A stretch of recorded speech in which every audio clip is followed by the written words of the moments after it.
Welcome to the Wired Nerdy Podcast Warp Edition. Now, you may be thinking, what are Warp Edition episodes? Well, they're shorter and they are audio only. You see, since we're full on into summer, we have some work demands and vacations and events that need tending to, but we did not want to let the weeks go by without posting some type of new episode. So please, sit back, try to enjoy these bite-sized single-topic discussions that only run for about 10 minutes. We will get back to our normal full show format after we post about 5 of these, and we're really looking forward to seeing you all again soon. Please enjoy. Welcome to our first Warp topic that we're going to have for the summer. So the first one we're going to dive into here is something by the company called Elgato. It's the Elgato Stream Deck. Now, do not confuse us with the Valve's Steam Deck. Yeah. Exactly. The Elgato Stream Deck, that's STREAM, is by a company that makes accessories for your computer. I got one, I think, before you did, Doug, and I did it for work purposes, but why don't you articulate what is this device? What is it? Yeah, the Stream Deck is like a hotkey device that sits on your desk. They come in different key combinations, I think like 6 and 15 and maybe 32. Really just quick shortcuts for your computer. I use mine to open up Steam and Epic Games and then some websites.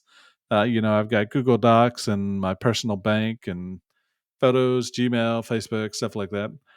I also have cut, copy, paste, but then the thing that I think people like about this, and I'm trying to explain it, it's a little box, it's got little windows on it, is that you can put videos and GIFs and pictures on it. So for my cut, copy, paste, I wanted to make myself kind of laugh. So for cut, I have Michael Scott from The Office cutting his credit cards up on his desk. Copy, Awesome. I have Kevin from The Office, Office fan, pouring coffee on a coffee machine, making copy of his coffee. I love it. And then paste, Ralphie from The Simpsons eating glue paste. That's awesome. Kind of funny. This thing is highly customizable, and it's basically taking macros and automating them so that you can do tasks more efficiently. Now, it's the reason why it's called the Stream Deck was it started with video game streamers who are on Twitch, because oftentimes they're using software like something called OBS, which is an open source broadcast software, and they can change, kind of like mine, which you can't see because this is an audio only podcast, but you can have a virtual background. If you ever watch our mainline episode, you can see I have a virtual background. Well, you can switch those on the fly with that software, but typically you have to go click multiple times and navigate to so many layers into the software. With this, you hit one button and it changes their background, or if somebody donates money to them and they want to make a sound, they hit a button. So it automates a lot of the streaming. However, part of the reason why I bought it was you can automate things like Doug's talking about. If you don't want to do Control V, Control C, Control V for copy paste, you can obviously use this thing for if it has a hotkey in any type of environment, you can use it. Some people use it for when doing Photoshop.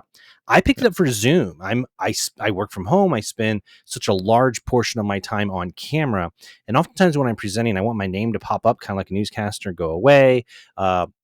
Sometimes if I'm teaching something, we need to take a break. I'll hit a button and I have a video that plays that says be right back and a timer that's flowing. Yeah. Now, typically in the software I use to do that's integrated, with my Zoom, I would have to click multiple times to change scenes. I literally hit one button and those things happen. So for mine, I'm using it for productivity, specifically for video conferencing and my work from home scenario. You can use it for gaming. Now, I know you have some pretty big ideas about what you want to do. You've talked about Starfield. What are you going to do with this thing, or what's your goal with it? So my goal, I guess, I've seen it. They have Microsoft Flight Sim controls for Stream Deck. Start your plane, your flaps, your ailerons, all the words that I'm probably saying wrong. So for Starfield, I'm looking at Starship controls, inventory controls. I have used it for Skyrim a little bit. It's pretty handy. I've used it for Diablo 4, kind of my map and my inventory and my skills. So it's good for that. Yeah, it's really good if you got a hotkey in a game, uh, Mhm. especially like you said, simulators. Some of them have so many buttons you have to hit, Oh, whether it's yes. your landing gear.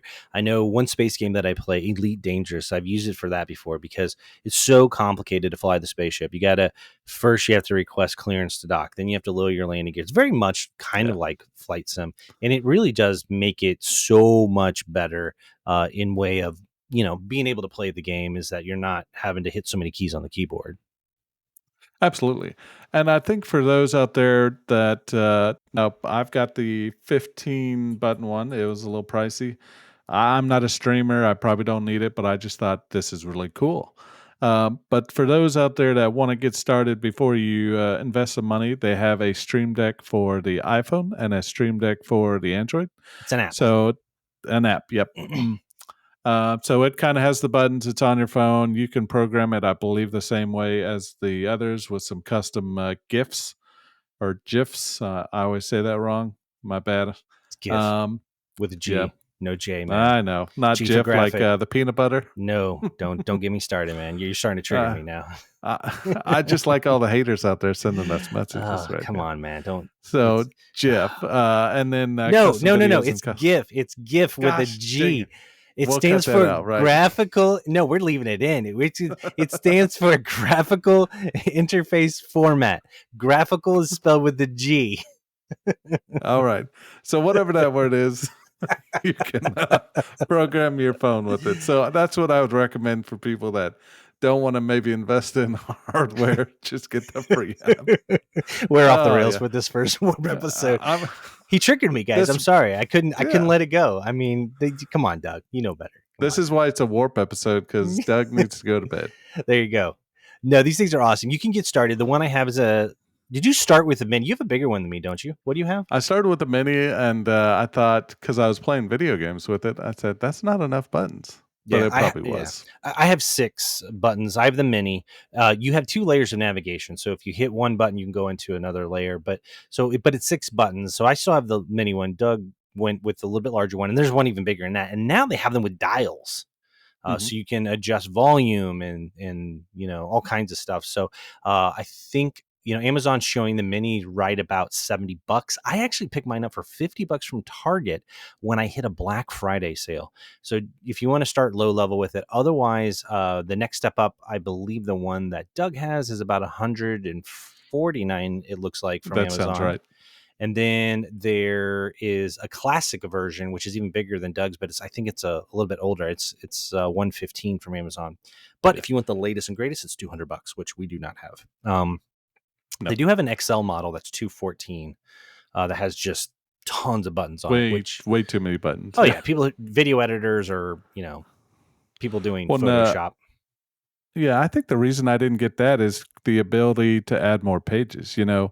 I could add more pages on the mini, but I like kind of the lots at one time. So, kind of looking at mine now, I've got 15 and I've got about 13 because of the navigation on the bottom, about 13 different quick links to those games and Facebook and YouTube and all that good stuff.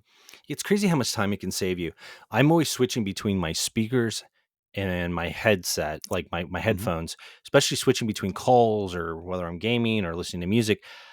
If you're into Windows at all, which we talked about this, at some point they're going to make it easier, but you typically have to right click on your speaker icon, go into your Hmm. properties and set each one of them to make sure they're right. Your mic, your head.